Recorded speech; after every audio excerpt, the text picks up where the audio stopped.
just a quick information video from us.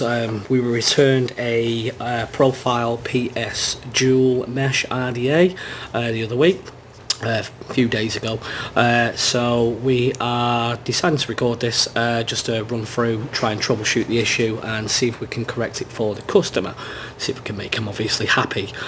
Some of the times, you know, it could be the simplest of things that nobody will understand, and it could be down to user error, hence why some people do send things back when it's not necessary. So we'll have a quick look at it, we'll see what's wrong with it. I've already tore it down to here. On first inspection of taking it straight out the bottom, what we noticed was when the RDA arrived, it had one of the smaller 510 pins in, which obviously blocks off the base, which is there, as you can see. Now, what my usual understanding is with Wotofo products is when you get these little tweezers and they have a little screwdriver edge on the back, it's to take this out. So what we're going to do is we're going to take the centralised section pin out, and I'll see if I can show you once I've taken it out, because they do send you with a crap ton of pins for no reason.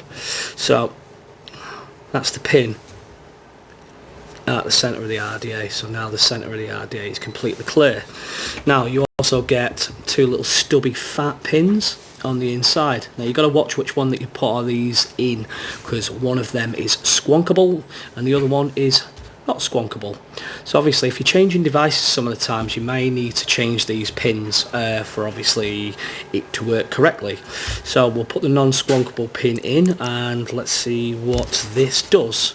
Like we say, the overall issue was that the mesh wasn't equally lighting up once installed, and as you can see that's in quite quickly, and it is, well, it's protruding. Obviously it's protruding because we wouldn't have done it otherwise. Oops, so easy. Drop the RDA on the floor. So move the top cap out of the way. Now we've got that fresh install at the bottom. I've got a couple of pre-prepared mesh strips, so what I'm going to do is I'm going to install them. We're going to get it onto a device, we're going to check it and see what happens. I may have to speed you up for this bit because it can be a little bit fiddly.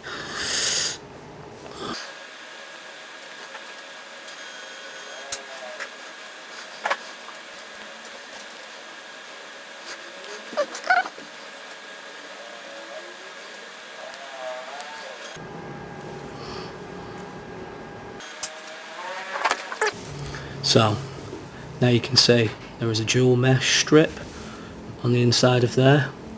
Obviously not the neatest, but it's in there just to see what the mesh strips will do. Now that's all fixed back. This is taking less than about 3 minutes, I think it is. Screw onto the RDA and touch wood, we have a new load. Oh, we've got a new load. So what we'll do is we'll new load that, and then what we'll do is we won't put it into temperature control mode, and away we go. And what we're going to do is we're going to give it a little fire around about 35 watts and see if they are equally lighting.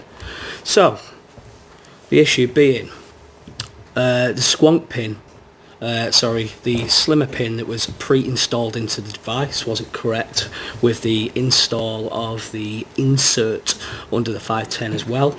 With just a quick change of one of the pins and the insert, we now have a dual mesh without messing around with anything, glowing beautifully and even. I'm going to turn that up just so I can give you a bit more wattage.